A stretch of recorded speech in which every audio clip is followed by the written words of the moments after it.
Good morning and welcome back, my dear student. This lecture is for class 5, subject English grammar, chapter number 19. You know very well. This is PC Ren's book lesson.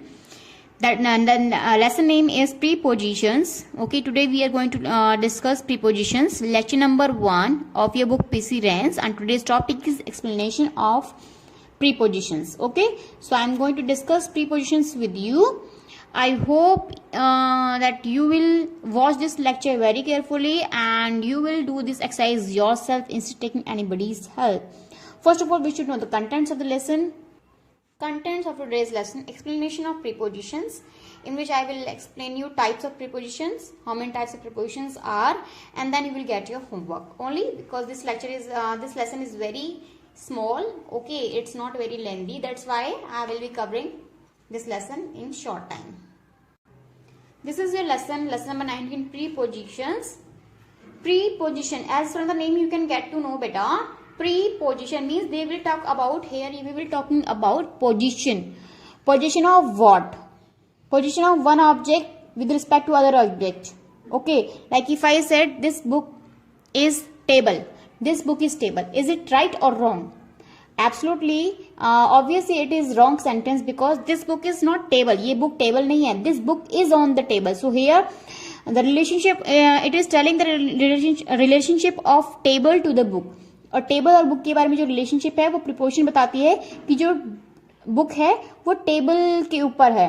So the book is on the table. So here on is preposition. Okay, let's discuss more things. Read these sentences. The book is on the desk. On. The book is under the desk. Under. The book is near the desk. Near. The book is in the desk. In. The book is beside the desk. Beside. The book is above the desk. Above. The book is below the desk. Below. So here we are telling the relationship of book with desk. Book with desk. Book with desk. मतलब यहाँ पे एक book का हम जो बेटा relationship है वो किसके साथ ले रहे हैं? डेस्क के साथ में. बुक कहाँ पर है? डेस्क पर है. कहीं तो वो बुक डेस्क के ऊपर है, कभी वो नीचे है, कभी वो पास में है, कभी वो बुक अंदर डेस्क में है अंदर, कभी वो साथ में है, कभी वो ऊपर है, कभी वो नीचे है. तो this is these are preposition. Underline words are preposition. On, under, near, in, beside, above, below. So each of the sentences contains a word that shows the relation between the book and the desk. तो मैंने पहले बताया आपको कि sentence जो words हैं ऊपर जो दिए गए हैं वो किसका रिलेशन बता रहे हैं? बिटवीन, किसके बीच में? दो चीजों के बारे में, दो चीजों के बीच के बारे में रिलेशनशिप बता रहे हैं. वो एक तो बुक का और एक डेस्क का. Such words are called preposition. ऐसे वर्ड को हम प्रीपोजिशंस बोलते हैं. The noun or pronoun that follows the preposition is said to be governed by the preposition and it's called its object.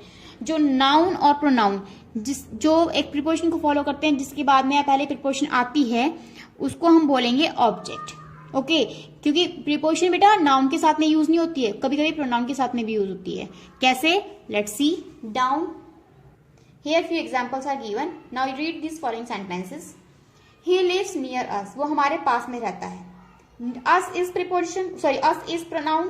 ये pronoun है. pronoun के साथ में हमने preposition यूज करी near. The letter is from him. कि letter हमने उससे लिया. From him. Him is pronoun. From मतलब से. There is wall around it. मतलब कि it मतलब कोई place है और round मतलब उसके आसपास. तो it is pronoun. round क्या है? preposition. He came with me. वो मेरे साथ आया. तो me is pronoun. With is preposition. I do not believe in them. मैं उनमें विश्वास नहीं करता. Them is pronoun and in is preposition. And here you can see some examples. Here we are using not preposition only with noun, but here we are using with pronoun. So in these sentences you will see the prepositions used with pronouns. तो यहाँ पे हमने देखा कि वो pronoun के साथ में यूज हो गई हैं. Now we should know types of preposition. मतलब preposition के कितने types हैं? Earlier you didn't write about these types of preposition, but in today's lecture we will read. Prepositions are of different types. Preposition different types like time, place, movement and direction. वो time के बारे में, place के बारे में, movement मतलब कहाँ पर वो है, उसकी चाल क्या है, या फिर डायरेक्शन मतलब किस डायरेक्शन में है, इसके बारे में बताते हैं. ये prepositions होती हैं. Time, place, movement and direction. So prepositions are of different types like time. Here we are discussing only few types. Many more types you will be discussing in next class, in 6th class also. Okay, so today in today's lecture we will be discussing about time, place, movement and direction. Let's start. First is preposition of time. Preposition of time tells us for how long or when an event take place. कि कितने देर तक और कब वो event होता है. Like my grandfather was born during world war second. मेरे पापा, मेरे ग्रैंडफादर मतलब मेरे दादाजी का जन्म वर्ल्ड वार सेकेंड के टाइम पे उनके दौरान, ड्यूरिंग इज दौरान के दौरान उनका जन्म हुआ था. I have known her since class 1. कि मैं उसको क्लास 1 से जानता हूं, मैं उस लड़की को क्लास 1 से जानता हूं. सिंस क्लास 1 से जानता हूं. तो here we are talking about time. यहाँ पे हम प्रीपोजिशन ऑफ टाइम के बारे में बताते हैं.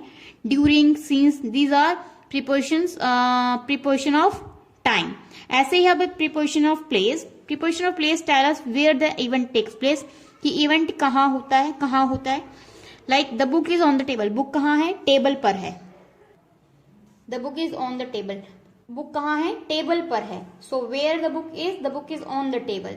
The flowers in the garden are very pretty. जो फ्लावर्स जो गार्डन में है वो बहुत सुंदर है. कहाँ पर है गार्डन? फ्लावर्स कहाँ पर है? गार्डन में है. In, on, these are preposition of place. Preposition of time we have discuss, जिसमें हमें टाइम के बारे में पता लगता हो, लाइक ड्यूरिंग, सिंस. तो these are the preposition. During, since, for also, these are preposition of time. And preposition of place मतलब in, on, beside, near, behind, okay, and above, below, these are places. Mostly वैसे preposition of place के बारे में ही discuss करते हैं वैसे बेटा. Okay, next is prepositions of movement. Tells us about the movement of people or things. मतलब किसके बारे में बताता है? किस की मूवमेंट के बारे में बताता है? या तो लोगों की या फिर किसी चीज के बारे में. जैसे the train passes through the tunnel. की जो ट्रेन है वो टनल से पास होती है. तो मूवमेंट बता रहे हैं कि ट्रेन कहां से पास हो रही है? टनल से पास हो रही है. Through is movement. We had to walk round the boundary of the field. तो round is also a movement. Through and round. Through मतलब द्वारा, राउंड मतलब चारों तरफ. These are the movement of means thing. किसकी मूवमेंट है? Think मतलब चीजों की मूवमेंट है. थ्रू और around. In the same manner we are going to discuss here preposition of direction. Preposition of direction tell us the direction of the event taking place. की वो direction के बारे में बता रहे कि डायरेक्शन कहाँ पे हो रहा है. जैसे कि इवेंट कहाँ हो रहा है, किस डायरेक्शन में हो रहा है. We walk towards the main road. कि हम किधर चले? मेन रोड की तरफ चले. Towards, it's showing the direction of the means direction of ours. हमारी डायरेक्शन के बारे में बता रहा है कि हम कहाँ चले? मेन रोड की तरफ चले. दे स्वैम अक्रॉस द रिवर. कहाँ पे उन्होंने क्या क्या तैरी उन्होंने? वो नदी के पार चले गए. तो across the river. This is also telling about the direction of event के डायरेक्शन के बारे में बता रहे हैं. लाइक अब यहाँ पे हमें एक्सरसाइज नंबर 1 में कुछ चीजें दे गई हैं बेटा. Actually preposition of time, place, movement and direction. These are the only few preposition about which we are discussing here, जिसके बारे में यहाँ पे डिस्कस कर रहे हैं. Many more are yet to discuss. It will be discussed in class 6. वो हम class 6 में डिस्कस करेंगे, क्योंकि लेसन ज्यादा बड़ा नहीं है, ज्यादा लेंथी नहीं है. आपको बहुत सारे prepositions पता है, लेकिन बस आपको उनको कैटेगराइज करना है कि whether it is preposition of time, place, movement और direction. Okay, now let's see in exercise number 1. Underline the correct preposition from the words given in bracket. 1 has been done for you. आपको underline करना है correct preposition. मतलब correct preposition को आपको fill करना है. किसमें से? From the bracket. I ran dash the house as it was getting late. कि मतलब मैं किस तरफ चला? घर की तरफ चला जब मैं लेट हो रहा था. तो now it is telling about the direction. किस तरफ चला? घर की तरफ. तो इन या around. It is not like this. यहाँ पे अराउंड नहीं आना चाहिए, यहाँ पे टूवर्ड्स आना चाहिए. यहाँ पे अराउंड नहीं आएगा, टूवर्ड्स आएगा बेटा. तभी तो हम यहाँ पे टूवर्ड्स फिल कर पाएंगे. सो टूवर्ड्स आएगा यहाँ पे. ओके, तो I run towards the house as it was getting late. Second, we walked as the stairs. We walked on the stair, in the stair, यहाँ पे up the stairs. It is up the stairs. My friend jumped dash the bushes, मेरे friend है वो bushes में jump कर गया। Over the bushes, under the bushes या below the bushes. अगर अंडर होगा तो मतलब बुशेज के नीचे, नो। बिलो भी नीचे ही आ जाएगा। अंडर हम जब यूज करते हैं जब ऊपर कवर करने की कोई चीज हो हमारे पास में, तो बुशेज को कवर करने के लिए कुछ नहीं होता। बिलो होता है बहुत नीचे, ओवर होता है उसके ऊपर, मतलब हम उसके ऊपर कूद रहे हैं, तो that is over. My friend jumped over the bushes. He lives dash Paris, वो पेरिस में रहता है। तो इन, ऑन या अंडर, पेरिस में रहता है, पेरिस के ऊपर रहता है, फिर पेरिस के मतलब अंडर यहाँ पे बेटा अब वही है कि ऊपर कवरिंग होना चाहिए, ऊपर उसको कवर करने के लिए कोई चीज होनी चाहिए। नीचे जैसे मैं रहती हूँ, if I say the cat is sitting under the table, तो अंडर द टेबल, टेबल मतलब टेबल ऊपर कवर करने के लिए है। Okay, so its answer is in Paris, sorry. He lives in Paris. There is a fence dash the field, मतलब कि field के चारों तरफ क्या है, वहां पे एक फेंस लगाई गई है। फेंस मतलब फेंस की गई है, बाउंड्री की गई है। तो there is a fence around, over या under, it is around the field. Please be dash time for class, मतलब कि प्लीज बी हमेशा में क्लास के लिए टाइम पर होना चाहिए। बी, प्लीज बी ऑन, इन या of. Please be in time, हमेशा टाइम पर होना चाहिए, तो उसके लिए हम इन यूज करते हैं। तो we will write please be in time for class. Now fill in the blanks with suitable prepositions. This part means exercise number 2 you will do yourself in your homework. Okay, ये आपका homework है आज का, ये आपको खुद करना है। Here are V part means A B C D A to V part are given, like the horse is dash stable, जो horse है वो स्टेबल में है या फिर स्टेबल के नीचे है। स्टेबल मतलब स्टेबल मतलब होता है हिंदी में क्या बोलते हैं उसको, I don't know, I can't remind this word exactly in Hindi. stubble ऐसे कुछ वर्ड होता है। तो जहां पे हॉर्स को बांधते हैं उसको स्टेबल बोलते हैं। The horse is dash the stable, तो क्या आएगा, in the stable, in the stable. The horse is in the stable. Okay, he got angry dash मी, वो मुझसे नाराज हो गई, वो मेरे ऊपर नाराज हो गई। He got angry at me. So in this way you will fill up to V part yourself. This is your today's homework. Let's discuss again the same thing. So what we were discussing here in prepositions is a recapitulation. That is preposition of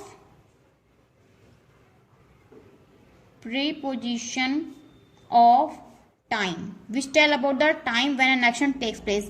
कि when an event take place, मतलब not action. Action को अगर action बताएगा तो action तो बेटा adverbs में आ जाएगा, ठीक है, कि इवेंट कब हुआ, ठीक है, वो कार्य कब हुआ, वो इवेंट कब हुआ, कितने टाइम तक हुआ। तो that is preposition of time in which we will use the word during, since, for. Okay, this is preposition of time. Second, we have discussed preposition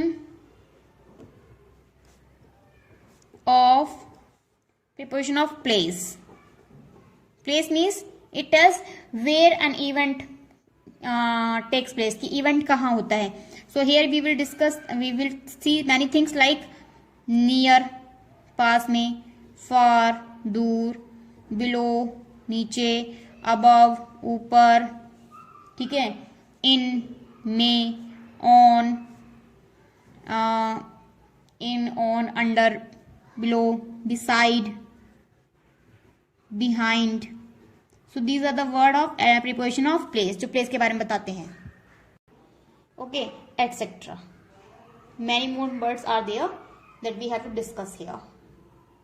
Next, we are going to discuss about preposition of movement. जो movement के बारे में बताते हैं. Movement मतलब उसकी चाल के बारे में, ठीक है. मूवमेंट होता है बेटा हिलना डुलना, ठीक है. कहां से वो गई, दैट इज थ्रू, वो वहां से पास हुआ, through. Around, round, these are prepositions of movement. These are preposition of movement, etc. Likewise, we have last preposition, that is preposition of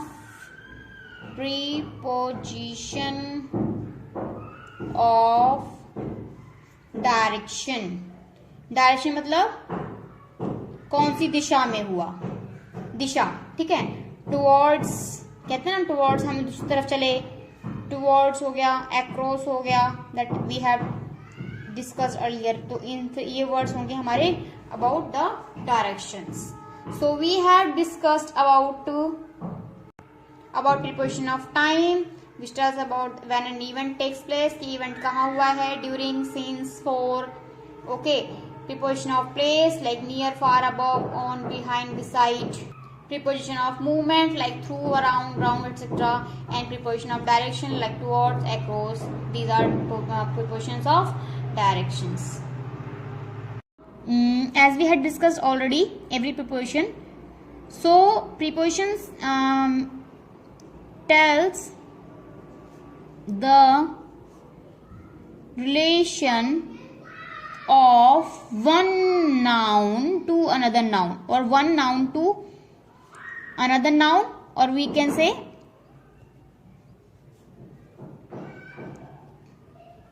one pronoun to another pronoun, or one things to another pronoun also. Okay, it has a relation of one noun to another noun, or one pronoun to another pronoun also. Okay, one pronoun to another thing also.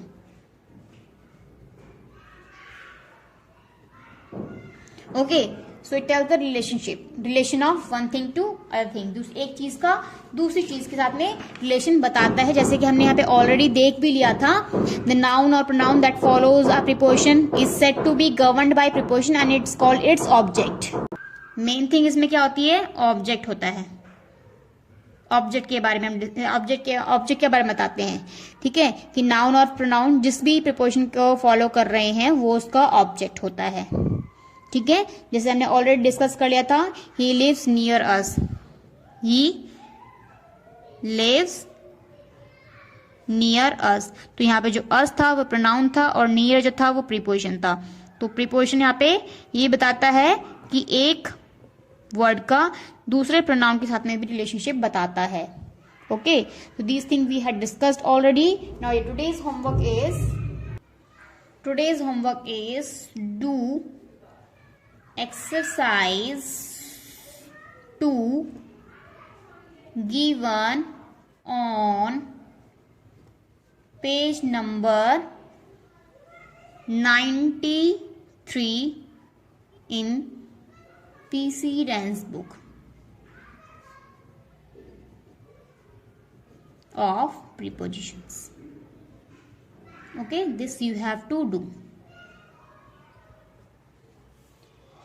Thank you very much for watching this lecture. I will come again with a new lecture. Till then, take care and bye bye.